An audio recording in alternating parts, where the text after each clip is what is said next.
Hello students, welcome to geometry defence academy. तो details of Sainik school previous year cut of.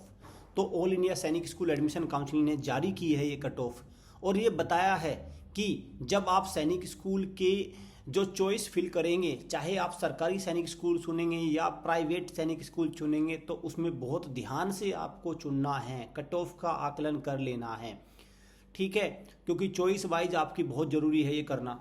चलिए तो मैं इसको दिखाता हूँ आपको पूरी। ये ऑफिशियल कट ऑफ इन्होंने जारी करी है, सबकी जारी कर दी, चाहे इन्होंने भाई कौन से राउंड, सारे कंप्लीट राउंड को कंबाइन यहाँ पे किया गया है। चैनल को सब्सक्राइब कर लो, बेल आइकन पे क्लिक कर लो। ये बात मैं बार बार बोल रहा हूँ, मैं क्यों बोल रहा हूँ? देखिए, पिछली बार 2-3 साल से मैं ये देख रहा हूँ, बच्चा अच्छे नंबर ले आया, लेकिन काउंसलिंग सही से ना होने की वजह से सैनिक स्कूल उसके भाग्य से निकल गया। और भाग्य में क्या आ गया? भाग्य में आ गया प्राइवेट सैनिक स्कूल। बस इसको ध्यान रखना है। क्लियर? चलिए तो देखते हैं भाई अब क्या क्या। देखो, सबसे पहले इसको देखिए, यहाँ क्या लिखा है। यहाँ लिखा है आपका detail of Sainik school previous year cut off in AISSEE 2024 class 6। AISSEE मतलब all India Sainik school admission counselling, ठीक है। तो होम स्टेट है पहले तो यहाँ पे, इसको थोड़ा सा देख लेना भाई। ये होम स्टेट हो गया, होम स्टेट कैडेट है और अदर स्टेट कैडेट है। तो जो ये लाइन खींची है यहाँ से लेके ये वाली जो लाइन आती है, ये होम स्टेट और अदर स्टेट के कैडेट के बीच को फर्क को बताएगी ये लाइन, ठीक है भाई। क्लियर? यहाँ पे बॉयज आ गया और गर्ल्स आ गया, यहाँ पे बॉयज आ गया और गर्ल्स आ गया। अब तो क्लियर है। तो इसको आराम से पहले तो देखो, ठीक है भाई, इसको देखो आराम से। और ये नीचे वाला थोड़ा चिंगचिप कटा हुआ है, इसको मैं थोड़ा सा वो कर लूँगा, इसको थोड़ा सा मैं, अभी 1 सेकेंड रुकिए, मैं इसको वो कर लेता हूँ, है ना। अब है ना सही? ठीक है, क्लियर? अब क्लियर है? हाँ अब क्लियर है, नीचे वाला भी क्लियर हो गया अब तो, ठीक है भाई। ठीक है, ये लो, इसको मैं थोड़ा सा, है ना, अब क्लियर है। चलिए आगे चलते हैं, अब आगे लेते हैं। पहला हो गया, दूसरे को देखिए ध्यान से, ठीक है। और जो ये नीचे लिखा है जेएच, जेएच का मतलब क्या है? जेएच का मतलब है झारखंड। जेएच का मतलब क्या है भाई? झारखंड। देखो यहाँ पे ना जो ये लिखा है, ये जो लिखे हैं झारखंड लिखा है भाई, ठीक है, ये सब। चलिए आगे पे चलते हैं। बिल्कुल आपसे चित्तौड़गढ़ है, ईस्ट सियांग है, घोड़ा खाल है। तो देखो जैसे घोड़ा खाल है, घोड़ा खाल की स्कूल आईडी है भाई ये तो। फिर 219, 240, 220 ये कैटेगरी हो गई, ये सारी चीज़ होगी। अरे आखिरी तक है, ये आखिरी राउंड की है, ये पहले की नहीं है। कभी सोचो कि पहले में तो देख लो, जैसे मान के चलो घोड़ा खाल में अगर आप देखो अदर स्टेट की जनरल में, यहाँ पे आ जाओ ना, तो ये है देखो, छत्तीसगढ़ का गया था आखिरी में जनरल कैटेगरी में, 262 तक का चला गया था। ये सारी वेटिंग वूटिंग बुला के सब दे दी इन्होंने वेटिंग वगैरह। आखिरी बच्चा जब सेलेक्ट हुआ था, आखिरी बच्चा जब सैनिक स्कूल में एडमिशन हुआ था, चाहे वो वेटिंग हो कुछ भी हो, तो वो ये है सारी चीज़ें, ठीक। चलिए इसको देखिए एक बार, इसको आप देख लीजिए तसल्ली से।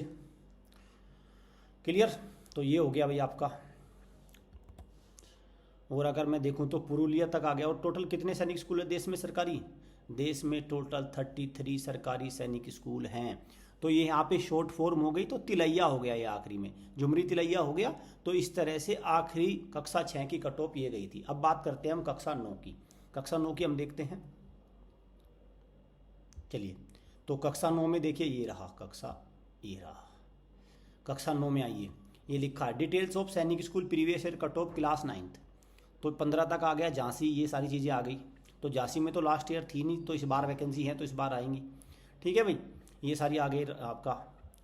फिर आ गया आपका ये, इसको मैं करता हूँ क्योंकि इसमें 17 दिखाई नहीं दे रहा होगा आपको। तो ये देखो, ये बन गया पूरा का पूरा, आराम से इसको देख लो, ठीक है। और अगर हम इसमें आगे चलते हैं तो ये बन गया पूरा, ठीक है। तो ये तो बन गया भाई आपका सरकारी सैनिक स्कूल की कक्षा 6 की और कक्षा 9 की लास्ट ईयर की कट ऑफ। और all India Sainik school admission counselling ने ये एडवाइजरी जारी की है कि चॉइस फिल करने से पहले इस कट ऑफ को अच्छे से एनालाइज कर लो। अब बात करते हैं हम नकली सैनिक स्कूल की, यानी न्यू सैनिक स्कूल जिनको बोलते हैं। मैं देखो कई बार बुरा लग जाता है पेरेंट्स को, मैं एनएसएस को नकली क्यों कहता हूँ भाई? देखो जब पढ़ाई नकली है तो क्या बोलना चाहिए मुझे?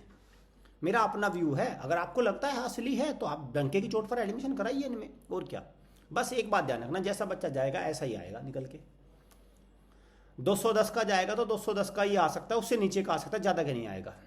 और अगर आपको भरम हो तो इनमें 2-3 साल डालो ना, और फिर कक्षा 9 का पेपर दिलवाओ। देखो भाई, बहुत सारे पेरेंट्स को भ्रम है, तो इनमें कोई बात नहीं, 6, 7, 8 भी पढ़ाओ और 9वीं का सैनिक स्कूल का पेपर दिलवाओ। देखना 400 में से 200 नंबर हाथ में लाके दे देगा, बिल्कुल, उसमें तो कोई दिक्कत ही नहीं है। बस इस बात को ध्यान रख लो, क्योंकि देखो ये आप एक बात देखो ना, जैसे मान के चलो इनमें जो है दिल्ली पब्लिक स्कूल, अरे दिल्ली पब्लिक स्कूल तो पूरे भारत में है ना, तो ऐसा क्या एक नई चीज़ आ जाएगी कि जो मतलब इनमें नहीं आएगी। तो भाई देखो, ये अपना एक एडमिशन नहीं थे इनके पास, तो एक तरीका है उसको। तो ये देखो, ये हो गया टोटल 41 प्राइवेट सैनिक स्कूल है पूरे भारत में, और टोटल मिला के अब 74 हो गए।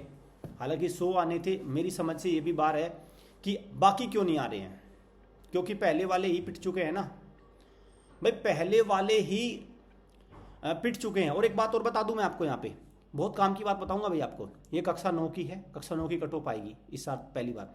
एक बात और बता दूं मैं आपको, बहुत समझदार आदमी ऐसा कहते मिल जाएंगे आपको कि देखना आने वाले समय में ही तो रिजल्ट देंगे, अभी नए नए खुले हैं, आगे देंगे ना रिजल्ट। मैं एक दूसरी बात कहता हूँ, बिल्कुल एकदम कान खोलकर सुनिए, इस बात को ध्यान से सुनिए, कि ऐसा भी तो हो सकता है आने वाले समय में इन पे ताले लगने शुरू हो जाएं। आप तो कह रहे हैं कि आने वाले समय में ये देंगे फ्यूचर में, तो फ्यूचर में ये बात भी तो है कि आने वाले समय में ये बंद होने शुरू हो जाएंगे भाई। 41 है 40 रह जाए, 40 है तो 39, 45, घटते घटते नंबर शून्य पे ही आ जाए, 2-4 ही रह जाए इनमें से, ऐसा भी तो हो सकता है ना। हो सकता है क्या, नहीं बताओ मुझे चलो। क्योंकि अगर इनका इतनी अच्छी परफॉर्मेंस थी सब कुछ, अब तक 100 सैनिक स्कूल ये खुले क्यों नहीं अब तक, क्योंकि कुछ है नहीं ना बस। तो इस बात पे मत चलना कि आगे आने वाले समय में रिजल्ट देंगे, ऐसा भी हो सकता है आगे आने वाले समय में इनकी मान्यताएं सरेंडर होनी शुरू हो जाए, ठीक। तो इस बात को भी आपको लेकर चलना है। मेरा तो इसमें मानना ये है, एजुकेशन अगर है भारत में मीडियम फैमिलीज के लिए, भाई पैसे वालों के लिए तो फिर तो मैं कहता हूँ ऑक्सफोर्ड वगैरह भेजो। बहुत महंगे महंगे स्कूल है भारत में, प्राइवेट स्कूल्स जिनकी 12-14 लाख रुपए फीस है, फिर तो वहाँ भेजो। नहीं तो एक मिडिल क्लास फैमिली के लिए, गवर्नमेंट जॉब वाले बंदे के लिए सरकार ही एजुकेशन दे सकती है, इसलिए आए हैं सरकारी सैनिक स्कूल, राष्ट्रीय मिलिट्री स्कूल, नवोदय स्कूल्स, ठीक है। इनमें फिर मैं मानता हूँ उनकी अगर कहीं है स्थिति सही, उनको सही एजुकेशन मिलेगी तो फिर वो है इस लायक। मेरा अपना मत है, देखो इस बात से मुझे पता है आप कई बार इत्तेफाक नहीं रखते, वो आपका अपना मत है, मेरा अपना मत है। और मैं ये चीज़ें अपने, क्योंकि रिसर्च के साथ हम भी चीज़ें रखते हैं, हम भी ऐसा नहीं है कि चीज़ें हमने भी पूरी रिसर्च कर ली इन पर। ऐसा नहीं कि हम इनको वैसे ही इनके बारे में कहना शुरू कर दिया नेगेटिव। अरे कुछ हो तो, जब पॉजिटिव हो तो पॉजिटिव बोलेंगे, अब कुछ है नहीं ना पॉजिटिव। तो ये सारी चीज़ें, इस कट ऑफ को अच्छे से एनालिसिस कर लीजिए और फिर आप चॉइस फिल करना। और मैं प्रॉपर गाइडेंस प्रोवाइड करूंगा भाई, मेरी पूरी कोशिश रहेगी कि बच्चा अगर सैनिक स्कूल के नंबर का है वो सैनिक स्कूल में जाए, कैसे भी करके, धोखे से ना, धोखा ही हो जाता है, इन प्राइवेट सैनिक स्कूल के हत्थे ना चढ़ जाए, मेरी पूरी कोशिश है। और मैं तो कहता ही हूँ, अगर प्राइवेट में ही भेजना है तो घर के पास का स्कूल सबसे अच्छा स्कूल है। Thank you students, thank you parents.